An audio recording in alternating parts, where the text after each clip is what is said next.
To outsiders, it seemed like I pursued Martin for 3 years without success, but only he and I knew we had been in a secret relationship for 3 years. At the gathering, people asked me if I planned to stay single forever if I couldn't win Martin's heart. Even Martin himself smiled and asked, "I know a lot of people, how about I introduce someone for you to have fun with?" On this day in my past life, I couldn't hold back and publicly revealed our relationship.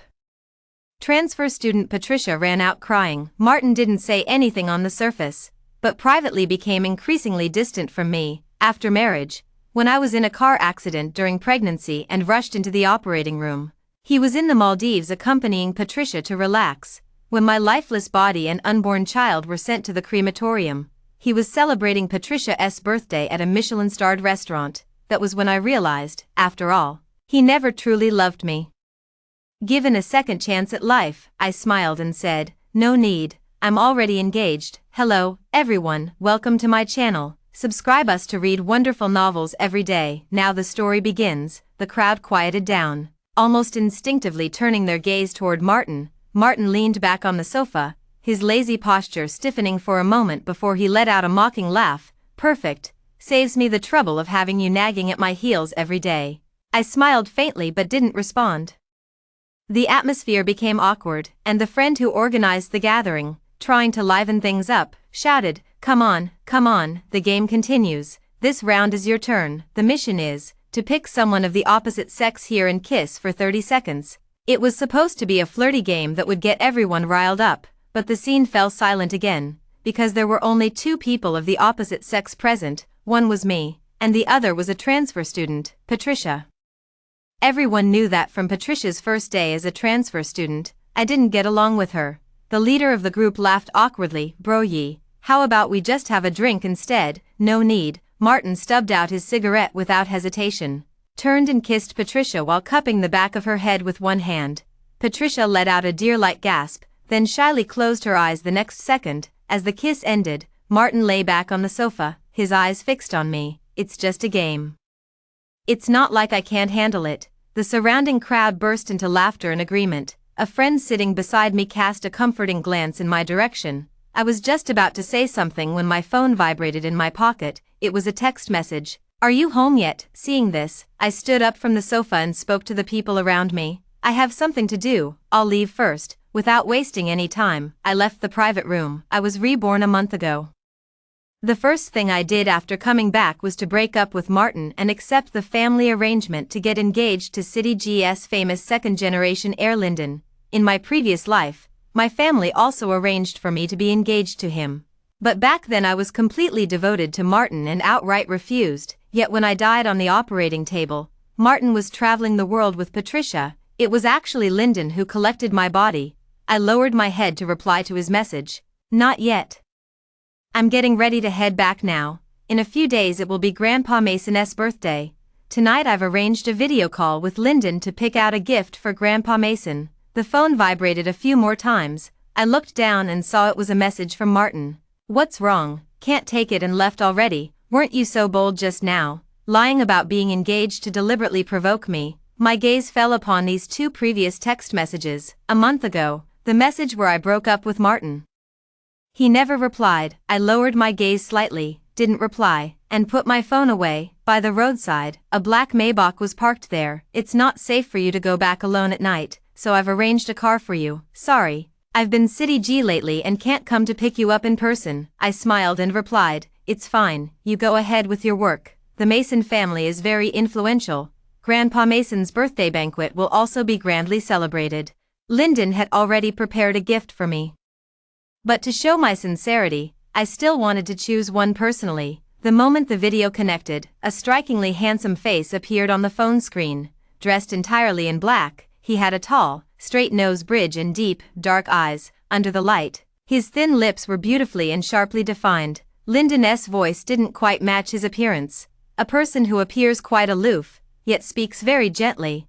I showed Grandpa Mason the gifts I had selected based on his preferences one by one. And he was very patient. Before I knew it, we had been chatting for over an hour. As the conversation ended, he said, "Polly, I'll have someone pick you up this weekend." I nodded and responded, "Okay." After hanging up the phone, I went to wash up. After finishing my wash-up and returning to bed, I picked up my phone and noticed a message from my friend, Polly. "Are you okay? The whole setup today was meant to bring you and Martin together, but who would have thought?" I replied to my friend with a cheerful meme, indicating that I was truly fine. After some thought, I sent another message, "I really am engaged, and from now on, there won't be any relationship between me and Martin." The typing status appeared on my friend's side, and it took quite a while before they replied. "It's good that you can see things positively." I forced a smile, exited the chat, and started scrolling through IG. The latest post was from Martin, introducing everyone to my new girlfriend. Love her the most. The accompanying image is Martin and Patricia's photo together. This tone of writing, plus the emojis, clearly wasn't posted by Martin himself. It's funny to think that after being with Martin for 3 years, he never let me touch his phone, let alone use his phone to post on IG. But now, it has nothing to do with me anymore. Shortly after turning off my phone, I fell asleep, but just as I was deep in sleep, I was awakened by a phone call. Squinting my eyes, I fumbled to press the answer button, and the next second I heard Martin's voice on the phone. "Polly, I'm drunk, come pick me up." I instantly sobered up, cursing my bad luck in my heart. I should have blocked him. Seeing that I remained silent, Martin chuckled. "Still mad, saw the IG, huh?" His tone lifted at the end, carrying a hint of amusement. "Lost the game, just messing around, it'll be deleted in 3 days. I said coldly, "It has nothing to do with me," but somehow this remark touched a nerve in him, and the amusement in his tone grew deeper. "All right, stop being sulky. I'll buy you those steamed buns you love from the shop in the east of the city tomorrow morning. Remember to save some room in your stomach. Be good." That last word made me feel sick to my stomach. I hung up the phone directly, blocked the number, turned off my phone, and went to sleep. Early the next morning, I arrived at the classroom. Patricia was sitting at her seat eating breakfast. When she saw me arrive, she curled her lips slightly and spoke to Martin, who was sleeping with his head on the desk. "Martin, thank you for rushing to the east side of town early in the morning to buy me Xiaolongbao. I'm really happy." Martin lifted his eyelids slightly. "As long as you like it." Before he could finish speaking, he saw me and abruptly stopped. Without glancing sideways, I walked past the two of them, took my seat, and began reading. It wasn't until after class when I went to the restroom that I was Martin cornered against the wall. "Polly, this morning Patricia said she had an upset stomach, so." "Oh." Before Martin could finish, I nodded to interrupt him and tried to step around to leave. Martin frowned and grabbed my wrist. "Polly, don't be so petty. If it were you and a classmate wasn't feeling well, you'd do the same as I did." I shook him off, a mocking smile curling at the corner of my lips. This kind of thing had happened many times before. Patricia would always find all sorts of excuses to snatch away Martin's promised gifts meant for me. She was naive and pure, with a gentle temperament like water. Every time, with reddened eyes, they would apologize to me. "Polly, I'm sorry, it's my fault." In contrast, I was immature, quick-tempered, and prone to unreasonable tantrums. Martin rubbed his temples and said, "All right, don't be angry. I'll take you to another city this weekend for some fun, dinner, and a movie." In the past, whenever Martin and I had major conflicts, he would act this way, unable to apologize or resolve conflicts, take me to watch a movie together, or have a meal together, and just let it pass so easily. I ignored him and walked away directly. Early the next morning, when I got up, the Mason family's car was already waiting downstairs. I was slightly surprised because they didn't intend to wake me up on their own. Just as I was about to say something, I received Martin's text message. It was sent from his new number. "Polly, I have something to do this weekend and can't take you to the movies. Be good and take care of yourself first. Remember to eat well. If I find out you're not behaving, be careful. I'll spank your butt. Also, block my husband's number." Martin's words made me nauseous. I almost threw up. What a terrible way to start the morning. I think when I have time, I need to get a brand new SIM card. Landing in 3 hours. City G, just arrived there. Lyndon's mom came to greet me. She and my mom have been best friends since childhood. Later, one stayed in City S, while the other married and moved to City G. Though separated by distance, our feelings have never changed. Lyndon's mom cheerfully and warmly took my arm. Looking around, "Lyndon, that rascal, where has he run off to?" The butler nearby spoke up. The young master was just waiting for the young madam, but Mr. Lyndon called him away for something urgent. Being called butler made me feel a bit embarrassed. Lyndon's mom said. This kid is always busy, busy, busy. Polly, let me show you around first. Me, too fast. I looked down at my phone. Lyndon had just sent me a message. Wait for me. I'll come find you soon. I replied, okay. Lyndon's mom held my hand and introduced me to the guests attending the banquet. To everyone she met, she would say, "This is my daughter-in-law, little Polly. Look how pretty her face is. Your son isn't seeing anyone this year, is he? Look. This is my daughter-in-law. We'll invite you to the wedding." Oh dear. After a few rounds of this, I could barely keep up. Fortunately, there were too many people at today's banquet. Lyndon's mom was also quite busy. Before she left, she arranged for the butler to accompany me. "Young madam, the garden outside has many flowers you like. You can go take a look." I slightly opened my eyes, somewhat surprised. "Flowers I like." The butler smiled and nodded. "Yes. The young master has been preparing for a month. We now know all your preferences. It's impossible not to be shocked." Beyond the shock, there were other indescribable feelings in my heart. At the very least, my understanding of Lyndon is shallow. Yet he has thoroughly investigated all my preferences. "Thank you, Tom. I'll go take a look." I arrived at the garden, and just as the butler had said, all the flowers planted were ones I loved. As I was admiring them, suddenly a familiar voice sounded from ahead. "Polly, what are you doing here?" I looked up and saw Patricia standing ahead in shock. Beside her was Martin, who had texted me saying he had urgent business this weekend. Martin also froze when he saw me. He quickly walked toward me. "What are you doing here?" Behind him, Patricia tugged at his sleeve and cautiously spoke to me. "Polly, I didn't expect you to secretly follow us here. Don't blame Martin. Martin originally planned to bring you, but you know, my family is poor, and I've never been to other cities. Martin is kind-hearted and just wanted to show me the world. I'm sorry, don't be angry. If you must blame someone, blame me." As she spoke, Patricia's eyes turned red, the same old trick as before. Identical to previous times, Martin grabbed my arm. "Since you've sneaked along, stay quietly behind me and don't wander off. Today's occasion is extremely important." Martin's touch filled me with disgust from the depths of my heart. But now at Mason's house, with so many guests coming and going, I didn't want to argue with him and shook off his arm. Martin frowned tightly. "Polly, don't be stubborn." I felt somewhat annoyed, stopped in my tracks, and turned to look at him. Just as I was about to say something, I saw the butler approaching with bodyguards from not far away. I froze slightly. "Tom." Several bodyguards following the butler restrained Martin and Patricia. The butler spoke. "Throw these two out." The bodyguards moved so quickly that by the time I realized what was happening, Martin and Patricia were already out of sight. The butler smiled at me. "Young mistress, if there's anything you need, just say the word. With us here, no one will dare to bully you. Young master is waiting for you." The moment I turned around, I met a pair of deep, dark eyes. This was my first meeting with Lyndon. He was even more handsome than he appeared in the videos. The suit's shoulders were sharply tailored as if cut by a knife, the waistline neatly tapered, and beneath the dark trousers were straight, long legs. The previous engagement was arranged over the phone by our elders, who were so delighted after Lyndon and I agreed to it. "Polly," Lyndon walked toward me. I thought there might be some awkwardness during our first meeting, but he took my hand without any hesitation. His voice was as gentle as in the videos. "Are you hungry?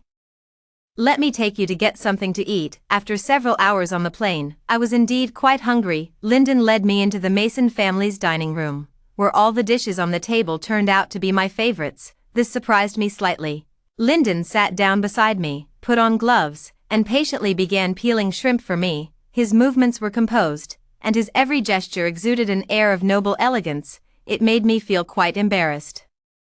I followed Lyndon to pay respects to the elders of the Mason family. After the banquet, the gifts filled 5 suitcases. Lyndon sent me back to City S, and at the moment of parting, I thought about it and still asked him, "Lyndon, where did you find out about my preferences, from flowers, to food, even gifts?" Lyndon smiled upon hearing this, but with seriousness in his eyes. "Always known, but I still don't know what you like." He curled his lips slightly. "There's plenty of time. You'll gradually find out later." Hearing this, I nodded. It's getting late today, but Lyndon has matters to attend to and needs to rush back overnight. After saying goodbye, I went upstairs, but at the door, I saw Martin. I don't know how long he had been waiting, but when he saw me, his face was full of anger. "Polly, where have you been?" My expression turned cold. "What's it to you?" He seemed both angry and amused. "What's it to me? Do you even remember I'm your boyfriend?"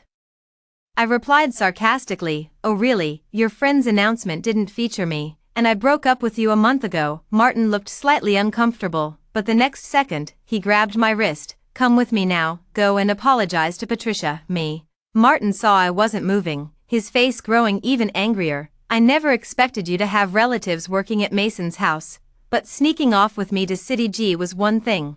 Having your relative, that Tom from yesterday, publicly throw me and Patricia out in front of everyone. Do you know how much that hurt Patricia's pride? She's already sensitive and fragile, so proud, her self-respect was shattered, and she's so upset she might even drop out of school. When did you become so cruel?" Martin's words made me snort with laughter. I knew he misunderstood the relationship between me and the butler, but in my past life, I had thought Patricia didn't know about my relationship with Martin, that she was also one of the deceived. Yet it wasn't until I received Patricia's text message right before my death that I realized she had known all along. None of my damn business. I didn't want Martin to pester me, so I opened the door and went in. Martin stared at me for a long time, then sneered and took half a step back. Then I heard him say calmly, "Polly, you're something else." After saying this, he turned and walked away. Early the next morning, when I arrived at the classroom, I noticed my classmates looking at me with sympathetic eyes. I was somewhat puzzled, but then I saw that everyone had piles of candy laid out on their desks. There's also some on my seat. Even more, my friend Madge came to my side and spoke with some complexity. "These are Martin and Patricia's wedding candies." I nodded to show I understood. Madge looked at me, moved her lips, but ultimately said nothing more. A few days later, she held up her phone with an angry expression and showed me the photos in IG. I heard Martin and Patricia took half a month off. Martin took Patricia on a trip abroad to relax. The photo was a selfie of Martin and Patricia. Patricia wrapped her arms around Martin's waist, laughing happily, while Martin rested his hand on Patricia's head. Madge stood up for me indignantly. "You pursued Martin for 3 years without success, and Patricia just transferred here 2 months ago, yet." I kept my eyes on the book in front of me without looking up. "I've said it many times, what he does has nothing to do with me anymore." Madge could only sigh at this. "Forget it. I guess you two just weren't meant to be." After saying that, she patted me on the shoulder again. "Want to hang out after school tonight? I've booked a private room at Nightfall Club." I didn't refuse and nodded in agreement. Madge skipped a class and went there early. I waited until after school to go. By the time I arrived, there were already people in the private room. In the very back sat Martin and Patricia. Madge grabbed my arm and pulled me into the private room ahead of me, shouting, "Martin, look who's here." My face darkened. Martin leaned back on the sofa, sneered, and looked at me with a half-smile. I turned to look at Madge. She avoided my gaze but still urged me on. "Polly, go sit next to Martin, there's still space over there." I didn't say anything, just quietly watched her. I've known Madge since we started school, often attending classes together, eating together, and going out during holidays. I truly considered her as my own friend. Martin stood up from the couch, naturally wrapping his arm around Patricia's shoulder. He tilted her chin up slightly and said, "Let's go. Didn't you say you wanted dessert from C's tonight? I'll take you there now." Patricia's cheeks flushed as she nodded obediently, as they passed by me. Patricia turned back and flashed me a triumphant smile. This smile, Madge also saw. She was furious. "Polly, did you see that? How arrogant she is." I didn't speak, just looked at her calmly. Madge bit her lip and said, "Polly, I really can't stand Patricia. Of course, mostly I'm indignant on your behalf. How dare she, a latecomer, take the lead?" I spoke up. "Let's not keep in touch anymore." As I walked out of the club, Martin was leaning alone against the entrance, a cigarette in hand. Seeing me, he put out the cigarette and blocked my path, with a smile at the corner of the mouth. "This time you've held out for quite a while, breaking the record. But what's the matter? Your face seems to be getting thinner these days, not coming to me yourself, but through your friend. Over the past 3 years, Martin and I have also had cold wars, but every time, it was him giving me the cold shoulder. And I couldn't hold out for more than a few days before I'd take the initiative to lower my head and beg for reconciliation." Martin smiled and reached out to pat my head. "All right. I'm sure you've spent the past half-month reflecting and realized you did something wrong." I intended to dodge, but Martin's hand stopped mid-air first, because Patricia appeared not far away, holding desserts. She didn't speak, just stood there quietly, with redness at the corners of her eyes. Martin looked at me. then at her, and finally lowered his hand to say to me, "Polly, you go back first, I'll come find you tonight." After speaking, he strode toward Patricia. Patricia handed the dessert in her hand to Martin, her voice slightly choked. "Martin, would you like some?" In the past, Martin would have playfully asked Patricia to feed him, but thinking back to just seeing Polly, Martin said, "I won't eat for now." Patricia, IG content I need to delete. Since Polly took the initiative to lower her head, Martin felt that he should at least give her some feedback. After all, Polly is his girlfriend of 3 years. Patricia, her voice trembled, but she still spoke up. "Okay." After the words fell, she continued, "Martin, it's getting a bit late, and I'm afraid it's not safe to go back alone. Could you walk me home?" Martin didn't refuse. After washing up and getting into bed at night, I received a text message from an unfamiliar number. It's a picture. I clicked to open it, and in the picture, Martin and Patricia were lying on a bed, sleeping side by side. "Polly, Martin is mine, you can't take him away." It goes without saying who sent this message. I smiled and lowered my head to reply, "Trash belongs in the trash bin, a perfect match." Patricia seemed displeased and took another photo of her and Martin in a different pose, sending it over. "Your mouth is quite sharp. But don't secretly cry under the covers." I rolled my eyes. "Idiot." Early the next morning, I went to class. Not long after I sat down, Martin took the seat next to me. "The soup dumplings you love." Noticing my gaze, he slightly raised his head. "What are you looking at me for?" Touched. "Hurry up and eat, they'll get cold soon." Martin always knows how to say things that make me utterly disgusted. He and I used to be desk mates, but ever since Patricia arrived, Martin used the excuse of helping the new student and quickly moved to sit next to Patricia. Now he's back, and I can't figure out what he's trying to do, but the teacher has already arrived at the podium, and I don't want to argue with him and disrupt the class discipline, so I held it in. After class, I went to the teacher to change my seat. After school, Martin blocked me at the school gate, frowning tightly. "Polly, what are you doing? Why did you change seats?" I looked at him calmly. "I changed because I wanted to, no reason." Martin stared at my face, then laughed. "All right, stop sulking. I was going to come see you last night, but it was getting late, and I didn't want to disturb you in case you were asleep." After saying this, he took out his phone and handed it to me, speaking as if seeking praise. "Look, I've deleted everything from IG. From now on, you can look at my phone whenever you want, okay?" He suddenly leaned down, lowering his voice as he spoke to me, ending with a drawn-out tone. I couldn't hold back my disgust and took a step back, vomiting right in front of him. Martin looked displeased. "Polly, I was just about to speak when my phone rang. It was Lyndon calling." "Polly, I'm at your school gate." My eyes lit up as I looked around. A low-key yet luxurious Maybach was parked not far away. I quickly walked over. The car started and drove away from the school gate. Sitting in the passenger seat, I thought for a moment, hesitated, and then finally spoke to Lyndon. "He's my ex-boyfriend, but we've already broken up." After saying it, I felt a bit uneasy inside. Lyndon smiled without showing any surprise. "Yes, I know, I don't mind." After speaking, Lyndon paused briefly, then he added, "Polly, I don't mind, not because I lack feelings for you, but precisely because I care about you so deeply. You're the partner I've chosen, and I can accept everything from your past." Seeing the sincerity in his eyes,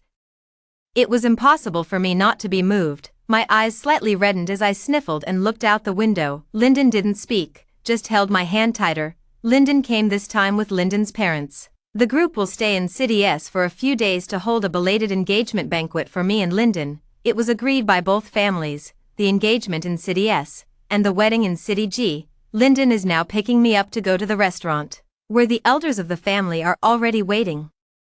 After arriving, I got out of the car and glanced at my phone, noticing numerous text messages and missed calls. I frowned. This was a newly changed number of mine. The messages and calls were all from Martin. "Polly, whose car did you get into?" "Polly, answer the phone, don't make me angry." "Polly." Martin's call came through again. I pressed the decline button, blocked him, and set my phone to reject unknown numbers. Lyndon waited patiently beside me. When I finished, he took my hand and whispered softly, "Let's go."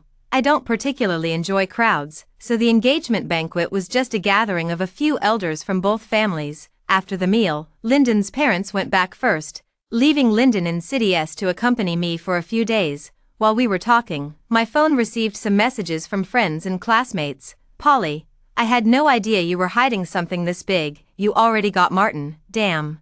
I thought you were just simping this whole time. But turns out you already won them over. Polly, what's going on? Spill the tea. My gossipy heart can't take it. I frowned and clicked on the screenshot sent by one of them, only to see Martin posting an official announcement on IG. Let me introduce my girlfriend of 3 years, Polly. At that moment, fury surged from the depths of my heart. I turned to Lyndon and said, "Can we take a photo together?" Lyndon didn't say anything.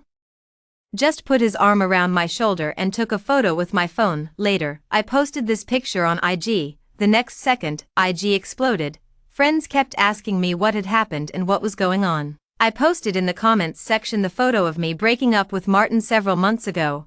When Lyndon and I were heading home, we ran into Martin at the door. His eyes were bloodshot, fists clenched, standing frozen in place as he stared at me in disbelief. "Polly, how could you do this to me?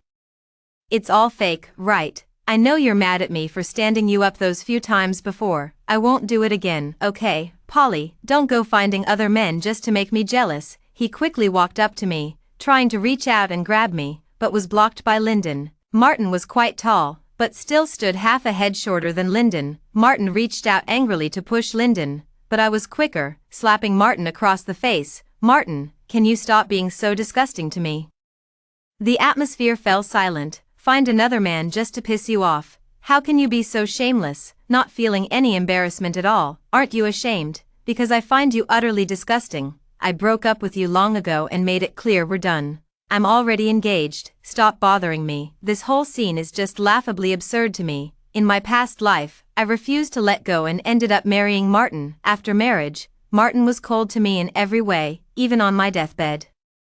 He was out traveling with Patricia. Now, I don't want anything to do with him, yet he keeps pestering me. Is he really that shameless? Martin stood still without speaking, but his feet didn't move as he watched me and Lyndon walk into the house. At that moment, he knew Polly wasn't joking with him at all.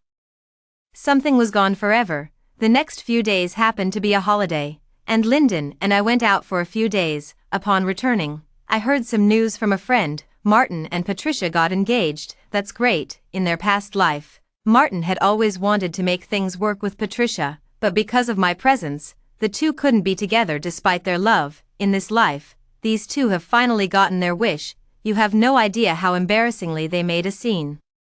I raised an eyebrow slightly. Made a scene? Yeah, my friend nodded. You know how fast campus gossip spreads. Someone dug up that Martin had been going out with Patricia multiple times while he was with you, doing some ambiguous things. Martin tried to distance himself from Patricia by clarifying that they were just friends, claiming it was all because he lost a game. Tisk. At this point, my friend couldn't help but purse their lips.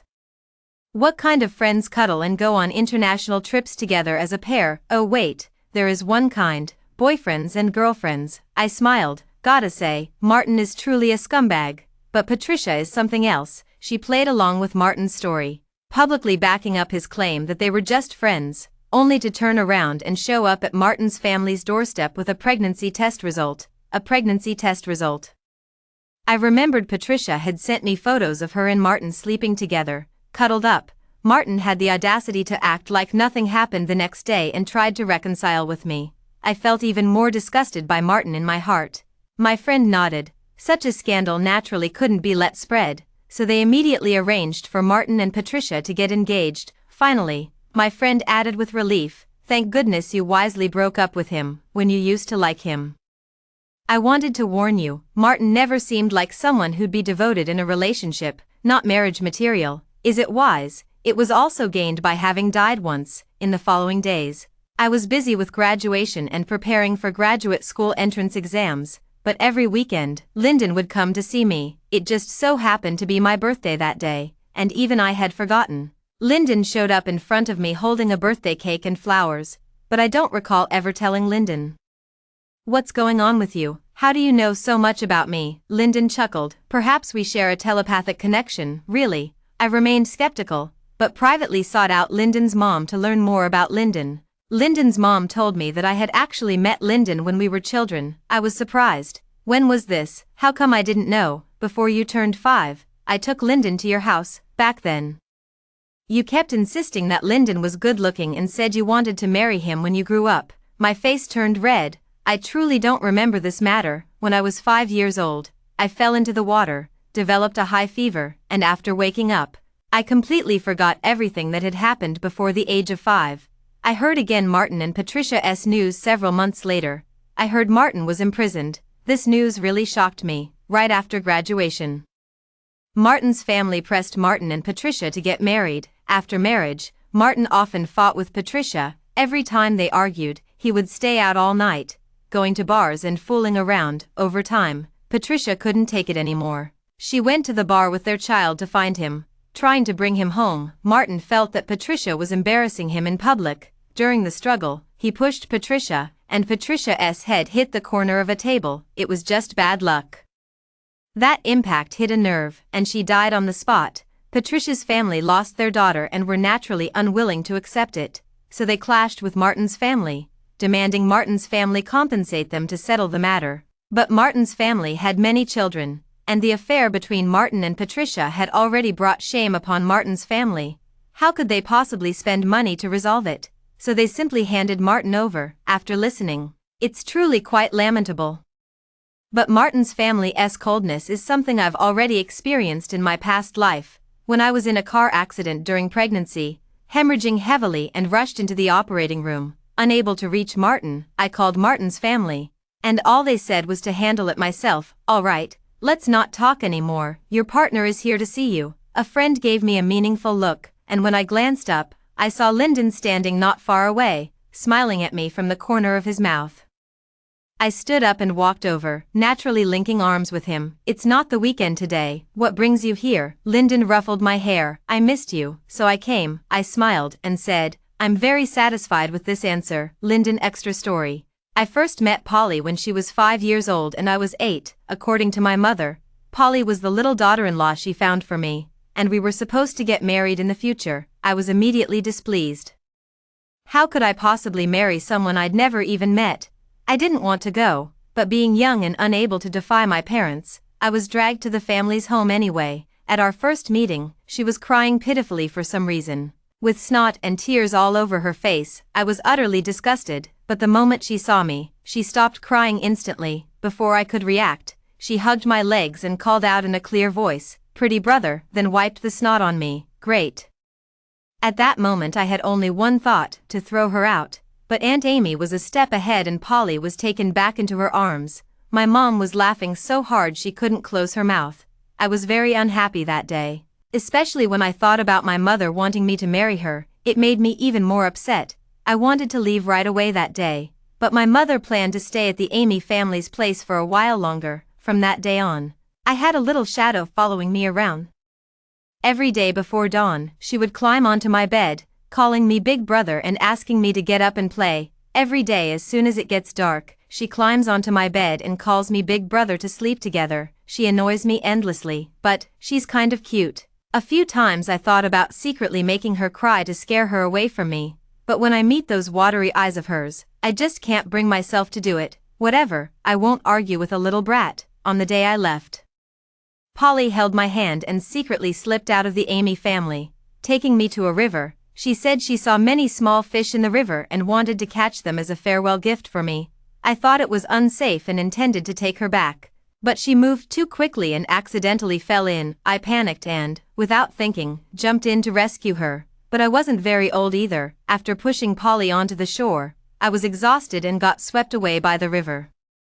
When I woke up again, I was in the hospital. My mother was holding me and crying non-stop beside me, while my father asked why I had gone to play by the river. After thinking for a moment, I said it was because I wanted to catch little fish and had taken Polly with me. That day, I was whipped dozens of times with a belt and had to lie in bed for nearly a month before I could get up. At that time, I felt a deep resentment toward Polly in my heart.